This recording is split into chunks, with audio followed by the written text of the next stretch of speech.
Acer a fait le choix d'intégrer un processeur de type x86 et donc une version complète de Windows 8 à l'intérieur, ce qui va vous permettre de profiter de toutes les applications que vous pouviez connaître, de Windows XP, Windows 7, que vous pourrez utiliser dans votre tablette.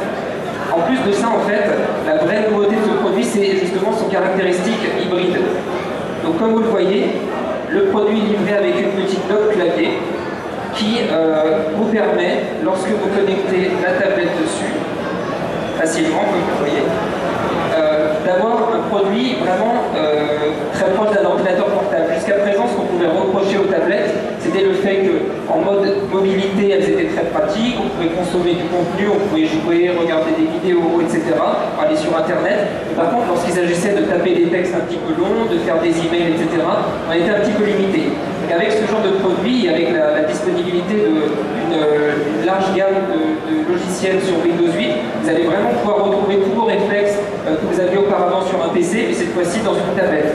Donc on a envie de dire que cette fois-ci, vous allez retrouver tout votre PC à l'intérieur d'une tablette. Et puis, parce que finalement la productivité, ce n'est pas le seul mode d'utilisation d'une tablette, le produit propose aussi un troisième mode d'utilisation, qui s'appelle consommation de contenu. Et très simplement, en fait, en retournant le clavier comme je viens de le faire, vous allez pouvoir consommer du contenu, donc visualiser un film facilement, sans avoir à tenir votre tablette dans les mains.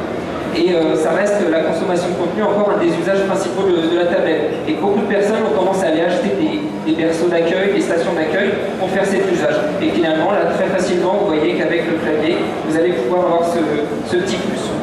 Le fait d'avoir un clavier aussi, ça apporte beaucoup parce que le clavier va intégrer une batterie supplémentaire. Donc en plus des 9 heures d'autonomie de la batterie, vous allez avoir 9 heures en plus grâce à la batterie qui se trouve à l'intérieur du clavier. Et donc partir sur un produit qui aura 18 heures d'autonomie, ça vous permet de faire un Paris-Sydney et d'utiliser votre tablette. C'est assez pratique au quotidien, c'est sûr. Et puis, ça veut dire vraiment cette fois-ci que le produit va pouvoir très facilement sortir de la maison et être utilisé sans aucun souci. Et sur Windows, c'est quand même relativement nouveau. On avait très bonne autonomie chez Acer, notamment avec le produit qui s'appelait la A510 sous Android qui proposait 15 heures d'autonomie. Mais la 18 heures, c'est vraiment une grosse nouveauté. Et donc, je suis très content de pouvoir vous présenter ce produit. Au passage, c'est aussi une avant-première sur le sol français.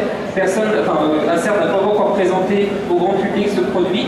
Donc, en plus de la tablette W510 que vous avez ici, vous pourrez retrouver une deuxième tablette sur le stand qui s'appelle la W700. C'est un produit 11/6 Full HD, cette fois-ci pour un mode un peu plus sédentaire, mais pour les gens friands de films, etc., de la haute définition. Donc je vous invite tous, après cette présentation, à venir me voir et je pourrai vous présenter un petit peu plus en détail la gamme complète. Nous sommes donc rendus sur le stand d'Acer pour aller voir cette tablette. La première impression est plutôt bonne et le code couleur utilisé pour celle-ci est plutôt sympa. Le cadre noir se mariant avec le contour blanc est plutôt cool. Et on retrouve un arrière grès aluminium du plus bel effet. La finition est aussi très bonne. On retrouve sur le côté droit les connectiques micro SD. On retrouve une entrée USB, une sortie micro HDMI, le bouton volume. Sur le dessus de la tablette se trouve l'entrée jack pour y mettre un micro. Retrouvons ici le bouton qui est tactile de Windows 8, permettant de revenir sur le menu, faire apparaître les menus et les applications. De chaque côté de la tablette se trouvent les sorties haut-parleurs. Dans le dos, nous retrouvons l'autocollant Intel Atom, en référence au processeur qui se trouve à l'intérieur x86, ainsi que l'APN 8 mégapixels. On retrouve également un APN en façade. Le dock quant à lui est assez robuste et remontre le même code couleur que la tablette, blanc et gris. Il se compose de deux parties, le partie clavier et partie souris, et intègre un slot SDHC ainsi qu'une entrée USB.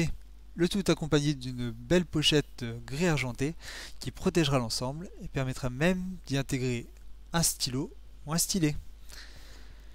Le dock va permettre d'augmenter de 9 heures l'autonomie de la tablette, ce qui confère à l'ensemble une autonomie totale de 18 heures, ce qui est assez conséquent. La partie application de Windows 8 se montre très fluide. Le processeur Atom Z2760, cadencé à 1,80 GHz, s'en sort très bien dans cette partie.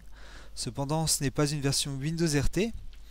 Et si vous venez à installer des logiciels conséquents sur la partie bureau de Windows, vous risquerez de demander beaucoup de puissance et donc d'atteindre les limites de cette tablette.